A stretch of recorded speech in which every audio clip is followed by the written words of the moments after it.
What's going on, y'all? How's everybody been doing? So I had a very strange encounter this month. I don't really know what to call it. I call this road. I just, in all my years, I've never experienced something quite like this. So just a recap. I started in Pensacola, went from Pensacola to Dothan. And then from Dothan, I was going to go to Tampa and then end in Orlando. So when I left Dothan, I got on US 231. I was going to, work my way to I-10.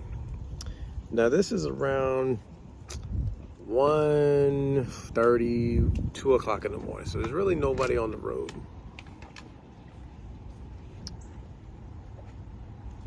What are you doing? Making mud. Don't do that. I'm sorry, y'all. So at this time, there's really nobody on the road. So I come up on this Nissan Maxima. I can see it in the distance, and I can see that the driver is constantly braking. Don't do that. Now, mind you, there's nobody in front of this car. So I'm thinking like, okay. So what do? I move out into the left lane. I get close enough to this car, and what does he do? First, he moves over towards my lane, like he's on the white line. So I fall back a little bit. He gets back in his lane, and I'm thinking maybe, he or she is on his phone, doing what most four-wheelers do. They're probably playing on their phone. So, I bring my truck up back to 67, and what does he do? He does what most four-wheelers do. He immediately speeds up, takes off. So when he does that, I stay in the left for a little bit. That way I can create some distance. I finally move back over to the right. Can I stay home today? He does the same thing. He starts braking again, dropping his speed down. Now it's to the point where my following distance thing is going off. So I move back out to the left again. Speeds up again. Now this time, I know what he's trying to do.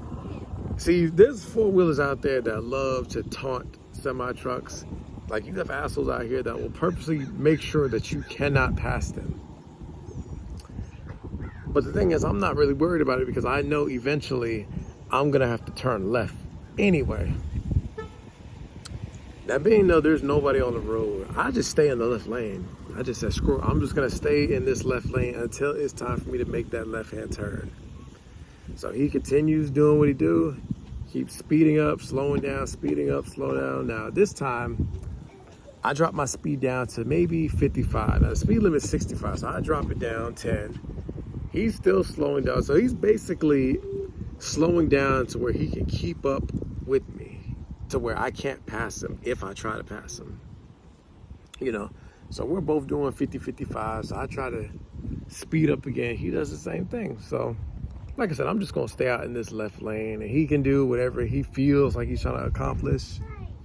At this point, I'm not really worried about it because, like I said, I got to turn left anyway. So I'm already setting myself up to be in the turning lane.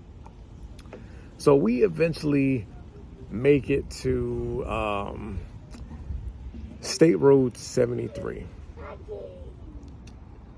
So as I'm coming up to it, he doesn't know that I'm turning. He's still in the right lane. I'm still in the left lane. I eventually put my turn signal on, and then I move into the turning lane.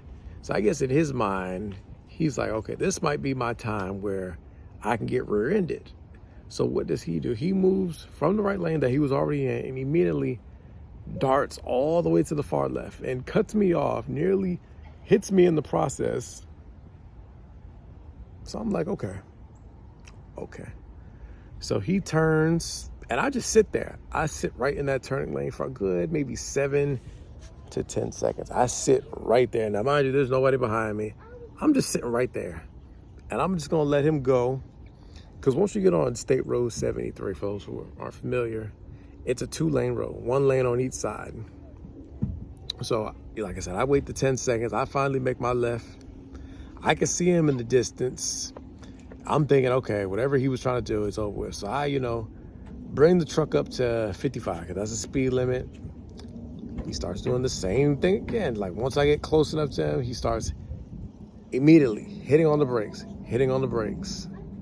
So this time I just dropped my speed down to 40. Now this particular stretch of road, I think it's only like maybe 6 miles long, maybe 7, somewhere along those lines. And at this time, I'm going so slow to where a car behind me finally caught up to me. You know, ultimately, that car ends up passing me, of course, and he ends up passing this idiot while he's, continuing to slam on his brakes for whatever reason. So we finally make it to the T intersection of, 73 and US 90. Now, mind you, he doesn't know which way I'm going to go. So he's purposely sitting at the stop sign, waiting for me to catch up to him. So this is the time where I take it upon myself. I just take a picture of his plate. No, I wasn't driving when I took the picture, y'all. I took the picture just in case I might need it for whatever could potentially transpire. I take the picture. He makes his left. I sit right there. I eventually turn. He's still going slow. He's not on his brakes this time, but he's going slow enough to where I have to be behind him again. So we finally get to, I want to say County Road 276, or 275, one of them county roads. Now this is the road that's gonna bring me to Interstate 10. Now, as soon as I make this right, being though I have hazmat, and by the way, I had 3 placards on the lead, 1 on the red. I have some pretty dangerous, flammable stuff that I'm really not trying to get in a wreck with. So being though that I have hazmat, of course, I stop at the tracks. Now, as soon as you pass these tracks, there's a traffic light, maybe a quarter mile, or maybe a third of a mile. And this guy is purposely making sure he's going slow enough to where he knows he'll miss the light. So he intentionally misses the light. So we're both at the light. Now, I see it's turning, so I don't immediately speed up to the light. I'm just going slow enough to where it'll cycle through, if you get what I'm saying.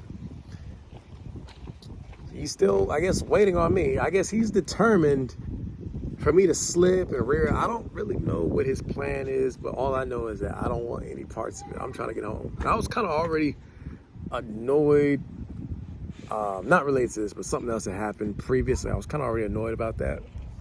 No. So like I said, I just let this idiot do what he do. I finally come up to where the interstate is. He's still on his brakes, and he rode his brakes that whole little stretch. So what do? I intentionally slow down to the point where people that are coming off the little side roads can turn out in front of me. And the reason I'm doing this is because I'm trying to create a cushion. I'm trying to create that gap. I'm trying to actually get away from this guy, but because of the roads we're on, I'm really not able to. There's really nowhere really to pull over.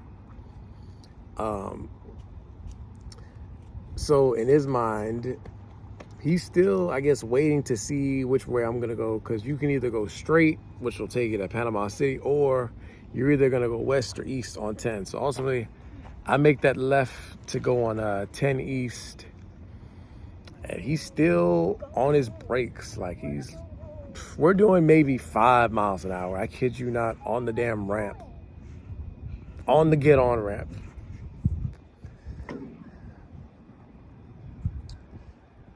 We eventually get on. He speeds up, I start speeding up, but I'm going slow enough to where I won't have to pass him. Daddy. Hold on, y'all. So we come up to Marianna, Florida. That's the exit that has the TA and the Pilot. So I think to myself, okay, I know how I'm going to end this. So I'm still in the right lane, and I'm acting as if I'm not going to get off.